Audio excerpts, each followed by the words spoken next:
Dracula by Bram Stoker. Chapter 13. Dr. Seward's Diary continued. The funeral was arranged for the next succeeding day, so that Lucy and her mother might be buried together. I attended to all the ghastly formalities, and the urbane undertaker proved that his staff was afflicted or blessed with something of his own ubiquitous suavity. Even the woman who performed the last offices for the dead remarked to me, in a confidential, brother-professional way, when she had come out from the death-chamber, "She makes a very beautiful corpse, sir. It's quite a privilege to attend on her. It's not too much to say that she will do credit to our establishment." I noticed that Van Helsing never kept far away. This was possible from the disordered state of things in the household. There were no relatives at hand, and as Arthur had to be back the next day to attend at his father's funeral, we were unable to notify anyone who should have been bidden. Under the circumstances, Van Helsing and I took it upon ourselves to examine papers, etc. He insisted upon looking over Lucy's papers himself. I asked him why, for I feared that he, being a foreigner, might not be quite aware of English legal requirements, and so might in ignorance make some unnecessary trouble.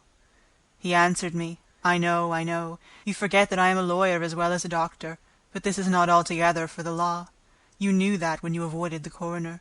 I have more than him to avoid. There may be papers more, such as this."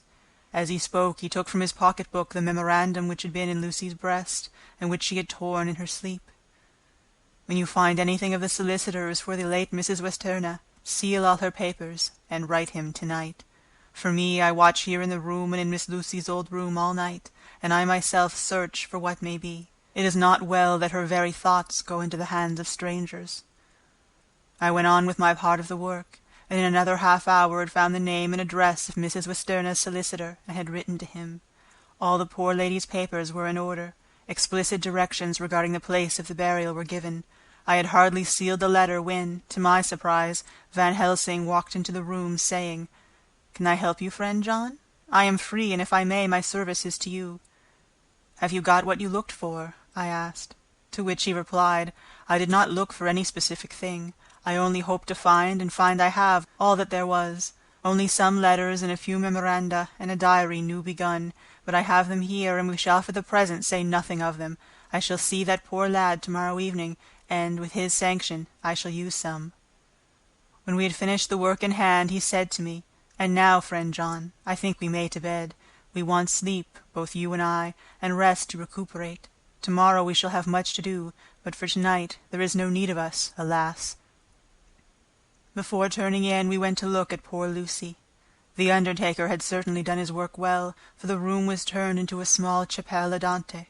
There was a wilderness of beautiful white flowers, and death was made as little repulsive as might be. The end of the winding sheet was laid over the face. When the professor bent over and turned it gently back, we both started at the beauty before us, the tall wax candle showing a sufficient light to note it well. All Lucy's loveliness had come back to her in death, and the hours that had passed, instead of leaving traces of decay's effacing fingers, had but restored the beauty of life, till positively I could not believe my eyes that I was looking at a corpse. The professor looked sternly grave. He had not loved her as I had, and there was no need for tears in his eyes. He said to me, "Remain till I return," and left the room.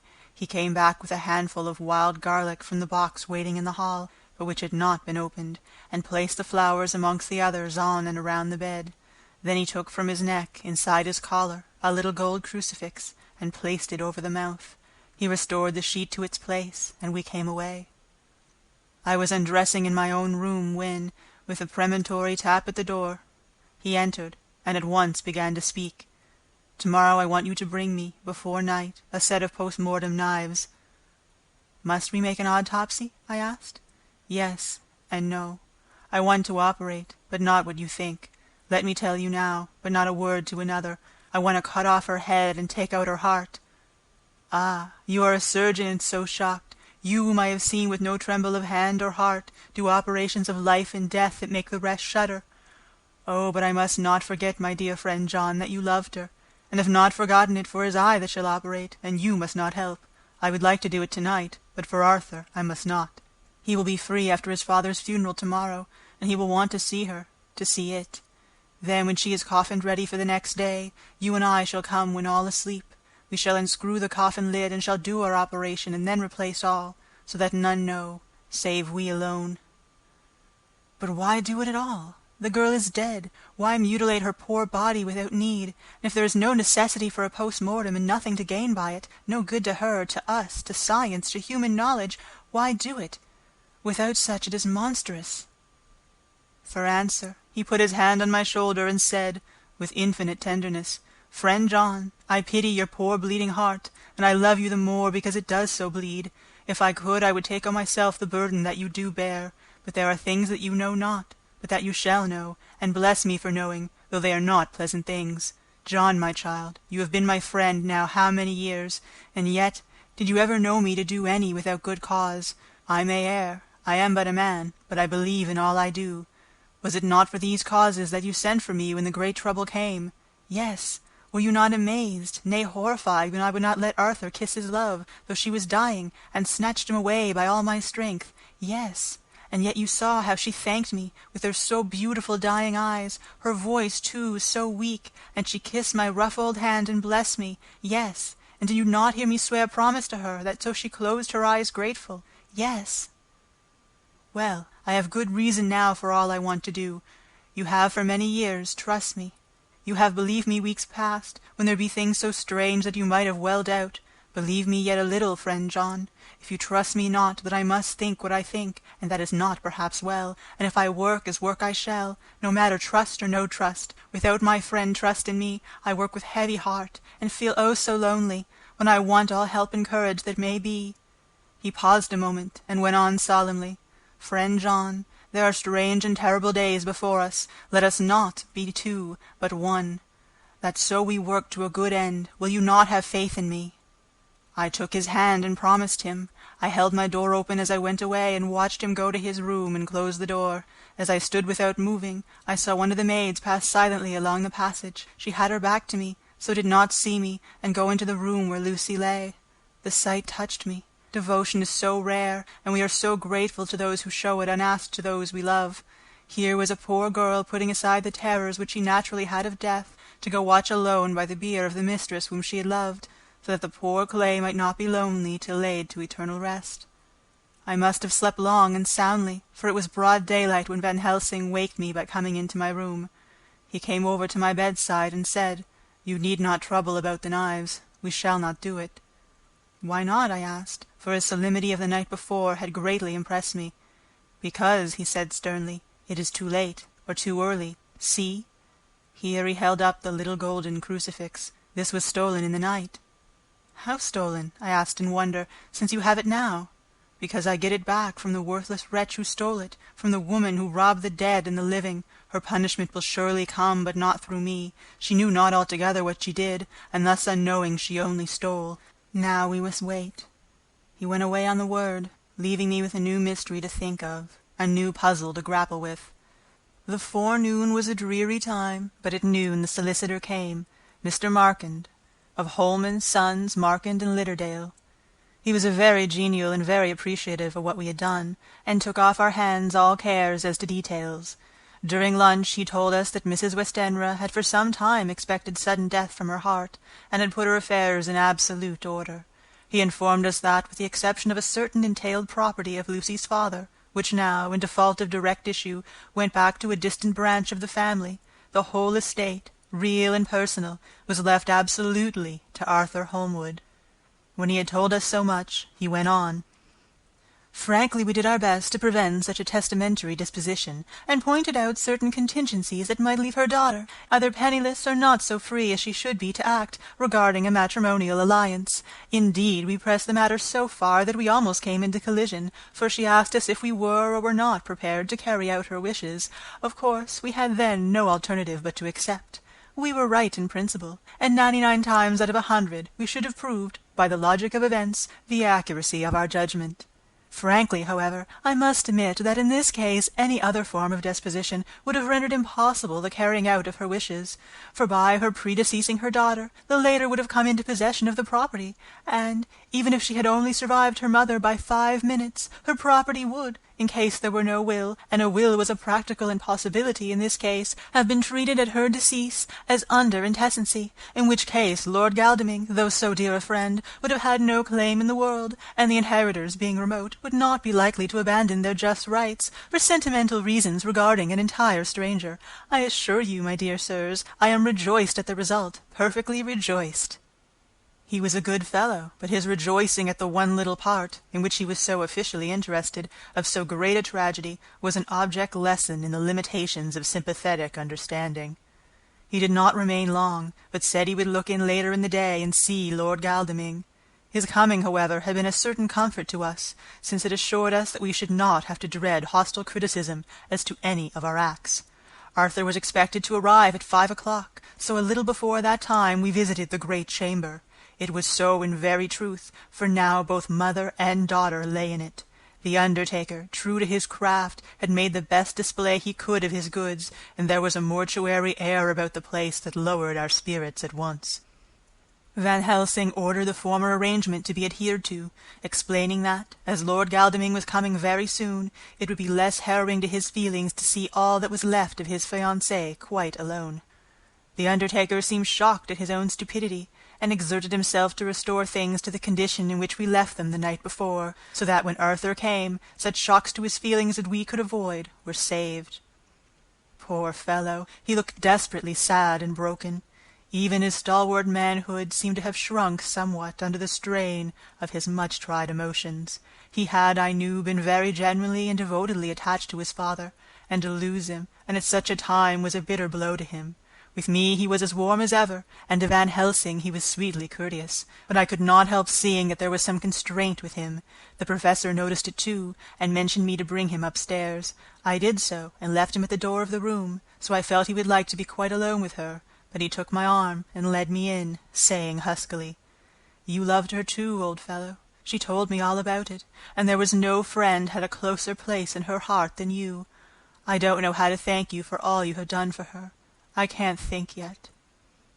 Here he suddenly broke down, and threw his arms round my shoulders, and laid his head on my breast, crying, "Oh, Jack, Jack, what shall I do? The whole of life seems gone from me all at once, and there is nothing in the wide world for me to live for."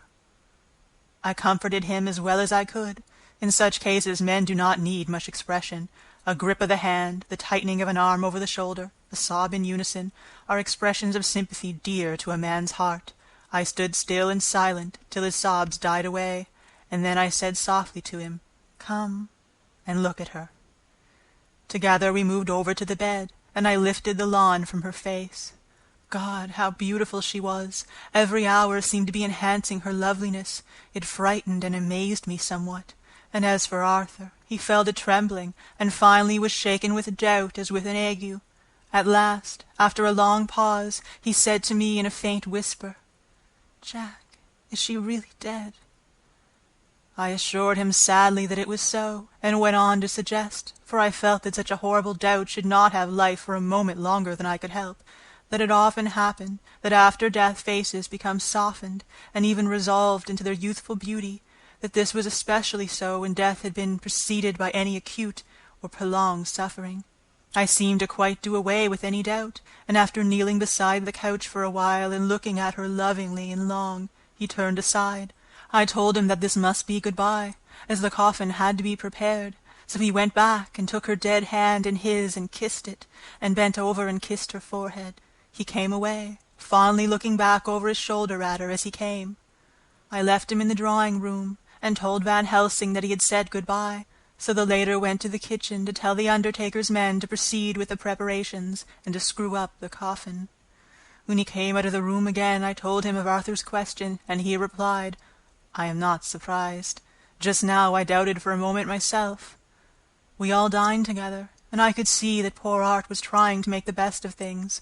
Van Helsing had been silent all dinner-time, but when we had lit our cigars, he said, "Lord—" But Arthur interrupted him. "No, no, not that, for God's sake, not yet at any rate. Forgive me, sir. I did not mean to speak offensively. It is only because my loss is so recent."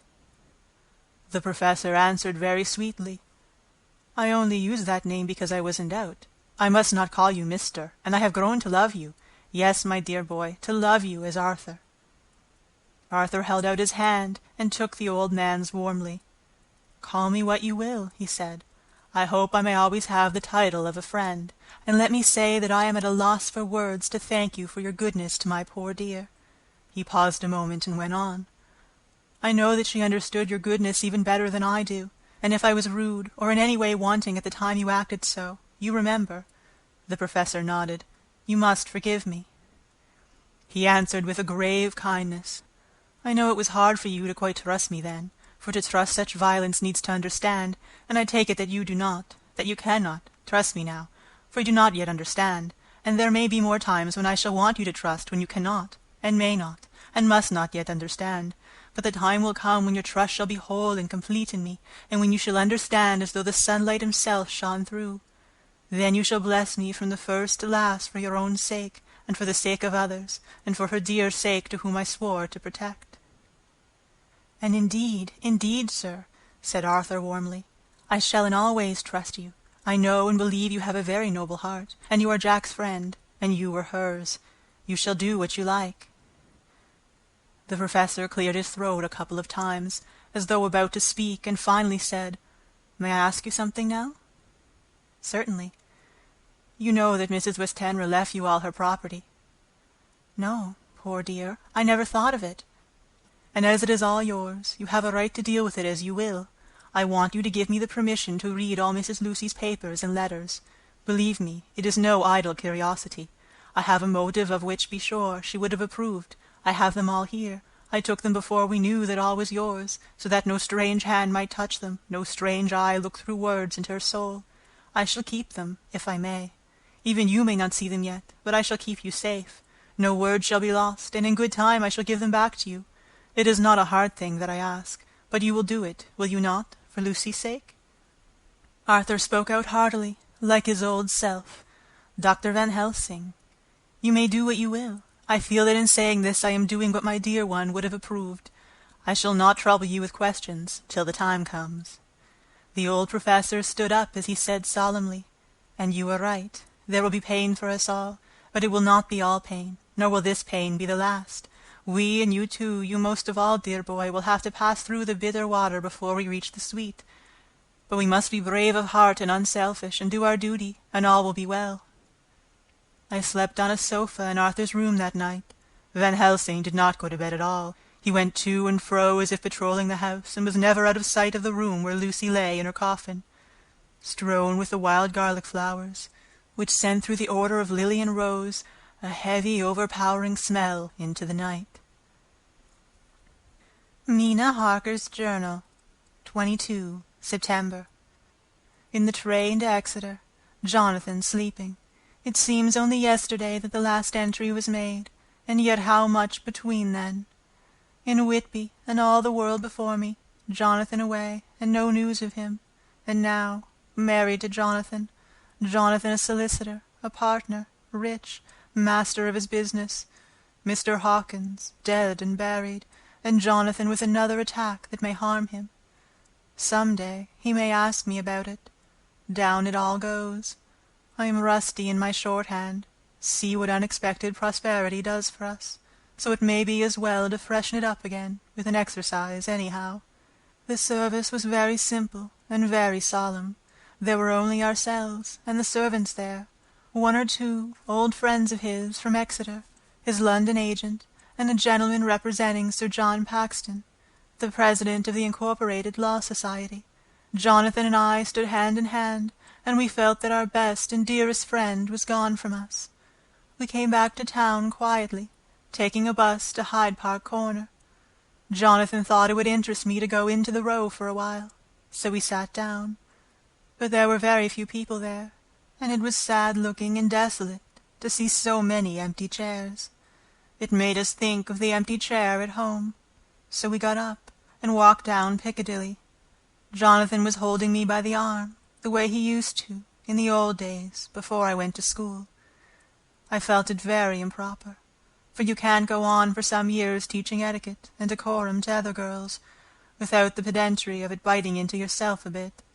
But it was Jonathan, and he was my husband, and we didn't know anybody who saw us, and we didn't care if they did. So on we walked. I was looking at a very beautiful girl, in a big cartwheel hat, sitting in a victoria, outside Galenio's, and I felt Jonathan clutch my arm so tight that he hurt me, and he said, under his breath, "My God." I am always anxious about Jonathan, for I fear that some nervous fit may upset him again, so I turned to him quickly and asked him what it was that disturbed him. He was very pale, and his eyes seemed bulging out as, half in terror and half in amazement, he gazed at a tall, thin man, with a beaky nose and black mustache and pointing beard, who was also observing the pretty girl. He was looking at her so hard that he did not see either of us, and so I had a good view of him. His face was not a good face. It was hard and cruel and sensual, and big white teeth that looked all the whiter because his lips were so red, were pointed like an animal's. Jonathan kept staring at him, till I was afraid he would notice. I feared he might take it ill. He looked so fierce and nasty.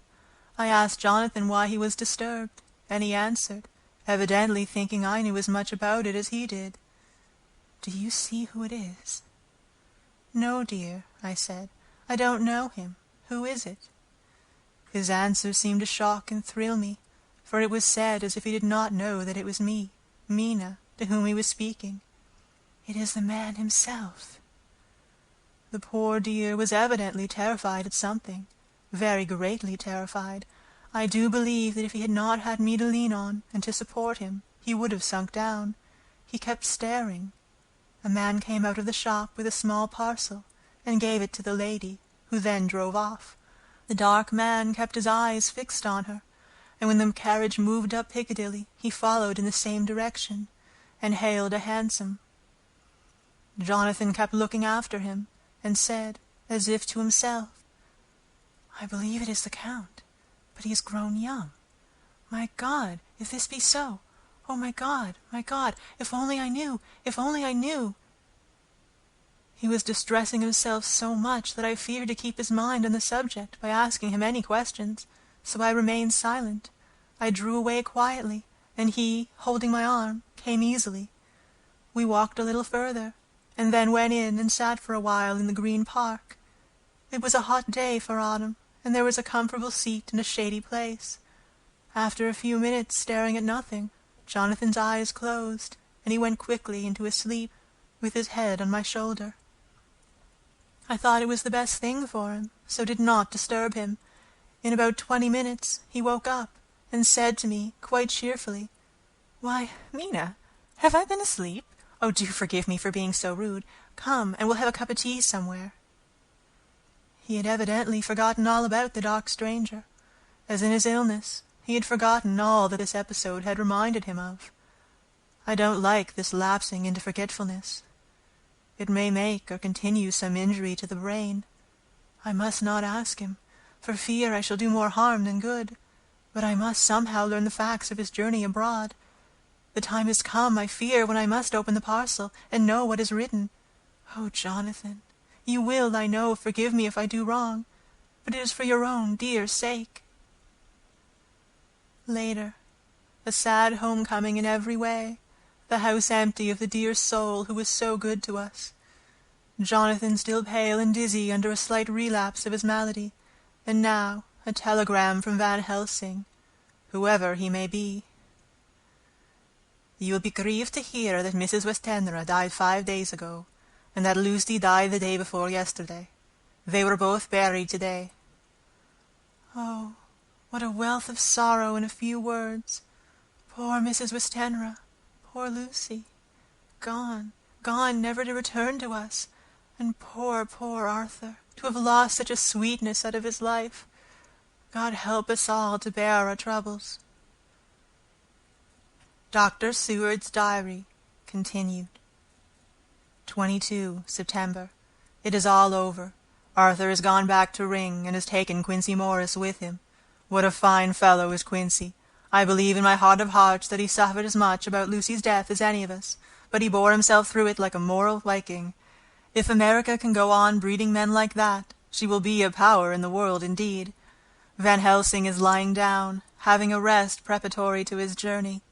He goes to Amsterdam tonight, but says he will return tomorrow night, that he only wants to make some arrangements, which can only be made personally. He is to stop with me then, if he can. He says he has work to do in London which may take him some time. Poor old fellow. I fear that the strain of the past week has broken down even his iron strength. All the time of the burial he was, I could see, putting some terrible restraint on himself.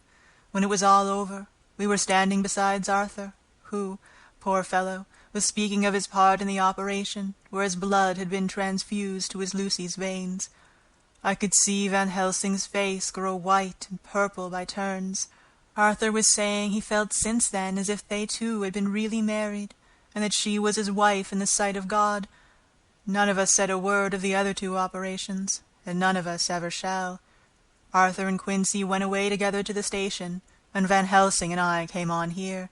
The moment we were alone in the carriage, he gave way to a regular fit of hysterics. He has denied to me since that it was hysterics, and insisted that it was only a sense of humor asserting itself under very terrible conditions. He laughed till he cried, and I had to draw down the blinds, lest anyone should see us and misjudge. And then he cried, till he laughed again, and laughed and cried together, just as a woman does. I tried to be stern with him, as one is to a woman under the circumstances, but it had no effect. Men and women are so different in manifestations of nervous strength or weakness. Then, when his face grew grave and stern again, I asked him why his mirth, and why at such a time. His reply was in a way characteristic of him, for it was logical and forceful and mysterious. He said, "Ah, you don't comprehend, friend John. Do not think that I am not sad, though I laugh. See, I have cried even when the laugh did choke me. But no more think that I am sorry when I cry, for the laugh he come just the same. Keep it always with you, that laughter who knock at your door and say, 'May I come in?' It is not true laughter. No, he is a king, and he come when and how he like. He ask no person, he choose no time of suitability. He say, 'I am here.' Behold an example I grieve my heart out, for that so young sweet girl. I give my blood for her, though I am old and worn. I give my time, my skill, my sleep. I let my other sufferers want, that she may have it all. And yet I can laugh at her very grave, laugh when the clay from the spade of the sexton drop upon her coffin, and say thud, thud, to my heart, till it send back the blood from my cheek. My heart bleed for that poor boy, that dear boy, so of an age of mine own boy, had I been so blessed that he live, and with his hair and eyes the same. There, you know now why I love him so, and yet when he say things that touch my husband heart to the quick, and make my father heart yearn to him as to no other man, not even you, friend John, for we are more level in experiences than father and son. Yet even at such a moment, King Laugh he come to me, and shout and bellow in my ear, 'Here I am,' till the blood come dance back, and bring some of the sunshine that he carry with him to my cheek.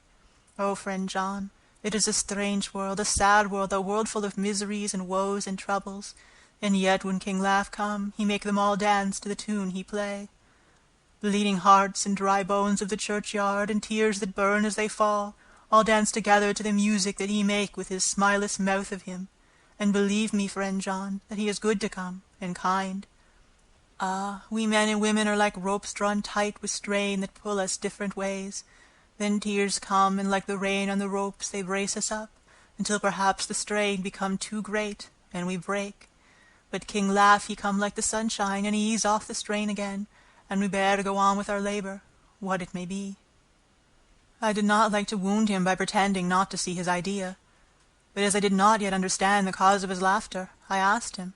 As he answered me, his face grew stern, and he said in quite a different tone, "Oh, it was the grim irony of it all, this so lovely lady, garlanded with flowers, that looked so fair as life, till one by one we wondered if she were truly dead. She laid in that so fine marble house, in that lonely churchyard, where rest so many of her kin, laid there with the mother who loved her, and whom she loved, and that sacred bell going toll, toll, toll, so sad and slow, and those holy men, with the white garments of the angel, pretending to read books, and yet all the time their eyes never on the page, and all of us with the bowed head. And for what? She is dead, so, is it not? Well, for the life of me, Professor, I said, I can't see anything to laugh at in all that. Why, your expression makes it a harder puzzle than before. But even if the burial service was comic, what about poor Art and his trouble? Why, his heart was simply breaking. Just so. Said he not that the transfusion of his blood to her veins had made her truly his bride? Yes, and it was a sweet and comforting idea for him. Quite so. But there was a difficulty, friend John. If so that, then what about the others? Ho, ho. Then this so sweet maid is a polyandrist, and me, with my poor wife dead to me, but alive by church's law, though no wits, all gone, even I, who am faithful husband to his now no wife, am bigamist. I don't see where the joke comes in there, either, I said, and I did not feel particularly pleased with him for saying such things. He laid his hand on my arm and said, Friend John, forgive me if I pain. I showed not my feelings to others when it would wound, but only to you, my old friend, whom I can trust. If you could have looked into my heart, then when I want to laugh, if you could have done so when the laugh arrived, if you could do so now, when King Laugh have packed up his crown and all that is to him, for he go far, far from me, and for a long, long time, maybe you would, perhaps, pity me the most of all. I was touched by the tenderness of his tone, and asked why. Because I know. And now we are all scattered, and for many a long day loneliness will sit over our roofs with brooding wings. Lucy lies in the tomb of her kin, a lordly death-house in a lonely churchyard, away from teeming London, where the air is fresh, and the sun rises over Hampstead Hill, and where wildflowers grow of their own accord.